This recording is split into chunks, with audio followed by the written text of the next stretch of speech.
الفاتحة.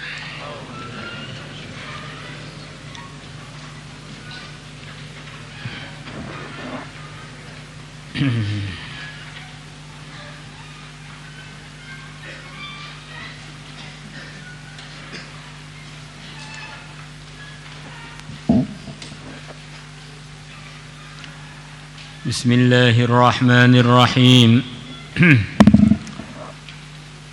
وقال تعالى, dan Allah Ta'ala telah berfirman.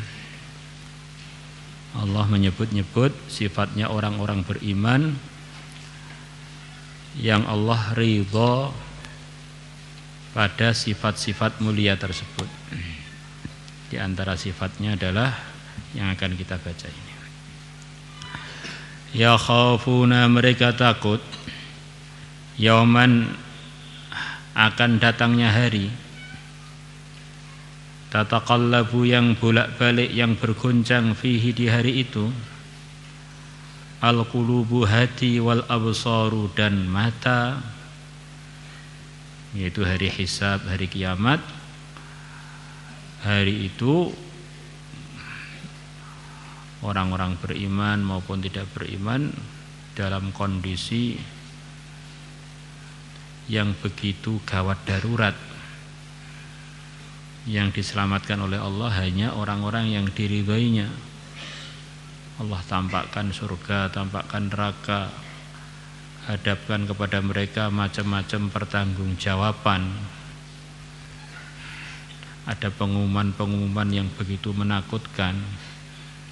Maka di antara sifat-sifatnya orang beriman yang diridhoi Allah, dalam kehidupan mereka ini ada mikir hari hisab itu, hari yang begitu ganas itu. Mau berbuat apa-apa, mereka selalu memikirkan nanti membahayakan atau menguntungkan di hari yang hati-hati dan pandangan-pandangan waktu itu gonjang-ganjing, begitu ketakutan. Liyajziyahumullahu ahsana ma amilu, mereka mengerjakan amalan-amalan kebaikan itu supaya Allah balas kepada mereka dengan balasan yang lebih baik, melebihi apa yang mereka kerjakan.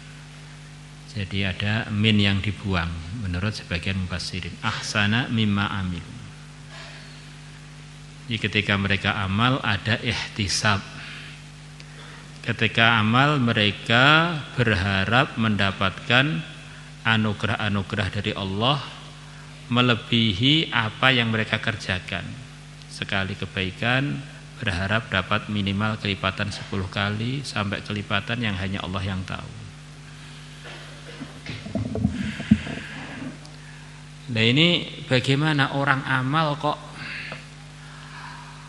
mengharapkan pahala itu bagaimana? Apakah itu bukan bagian dari tidak ikhlas? Karena amalnya bukan murni karena Allah. Ya, sebagian ulama mengatakan saking cintanya kepada Allah sampai dia ini doa, ya Allah, kalau saya ini beribadah, beramal karena pengen surgamu atau takut pada nerakamu, jangan engkau masukkan saya ke surga, masukkan saya ke neraka saja. Karena berarti saya amal masih mengharap selain engkau. Tapi ini bahasanya orang yang kasmaran. Orang tuh kalau kasmaran bahasanya itu tidak bisa jadi panutan, karena bahasanya orang yang cinta, seperti yang dinukilkan dari Robiah Hadawiyah dan yang lain-lain, pecinta-pecinta yang sampai gandrung. Seperti orang begitu cinta pada istrinya, dia bilang kamu itu lebih cantik dari bidadari. Kan itu pret, maksudnya itu kan embel aja, itu enggak nyata kan itu. Tapi bahasanya cinta itu begitu itu. Maka sebagian ulama yang hati-hati di sini pembahasannya panjang. Yang ngiming-imingi pahala itu kan Allah. Yang menjanjikan surga itu kan Allah. Yang menjanjikan macam-macam kenikmatan itu ya Allah. Maka menurut saya tidak sopan orang diiming-imingi oleh Allah terus kemudian gak pengen. Ditakut-takuti oleh Allah gak takut. Itu namanya kurang adab, bahkan tidak adab. Ditakut-takutin neraka gak takut, masukkan aja ke neraka.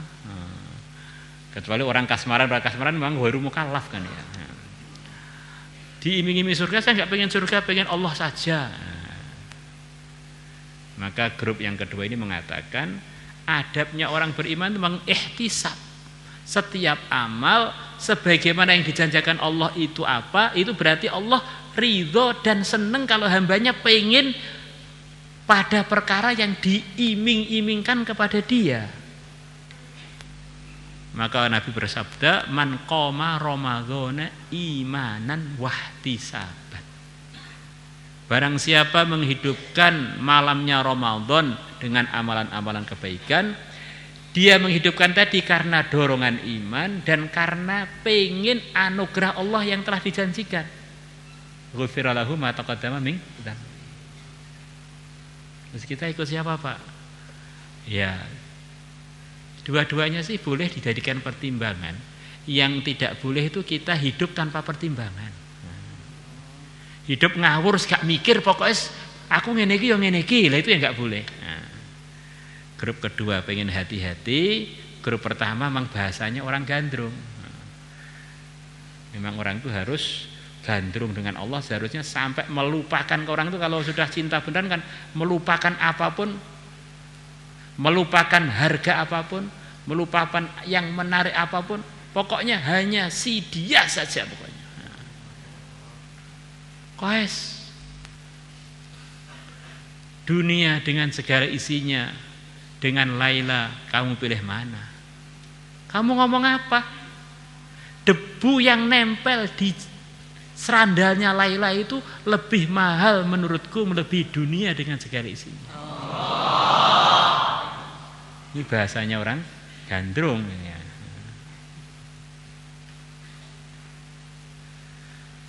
Karena katanya orang yang pernah cinta, di dunia itu nggak ada yang lebih nikmat melebihi mencintai. Maka kalau orang itu ngaji belum sampai tingkatan mencintai gak nikmat. Kalau begitu saya belum sampai nggak usah ngaji. Ya diusahakan sampai cinta. Karena cinta itu kan anugerah, cinta. Malah nanti nggak dapat apa-apa, daftar aja enggak.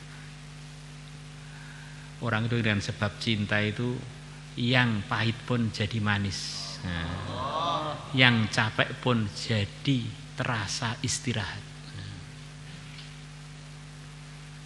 Maka ada seorang raja negeri besar, diceritakan oleh para ulama, dia ini punya putra mahkota.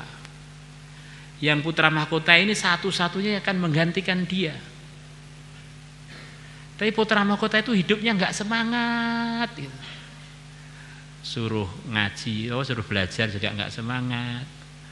Suruh dididik tata negara juga nggak semangat.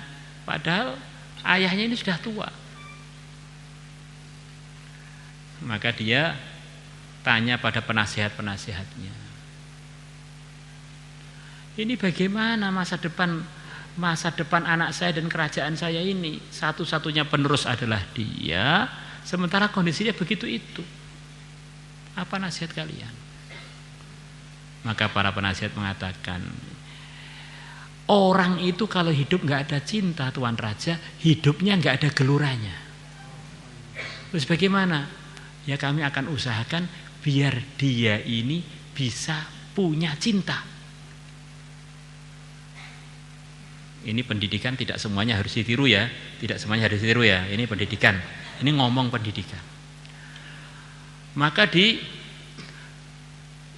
daerah situ ada wanita yang begitu cantik, yang sangat cantik, yang tercantik di negeri itu. Tapi anaknya raja ini ya tidak kenal dan tidak tertarik, pas nggak tertarik hidupnya itu nggak tertarik plus dengan apa-apa nggak tertarik.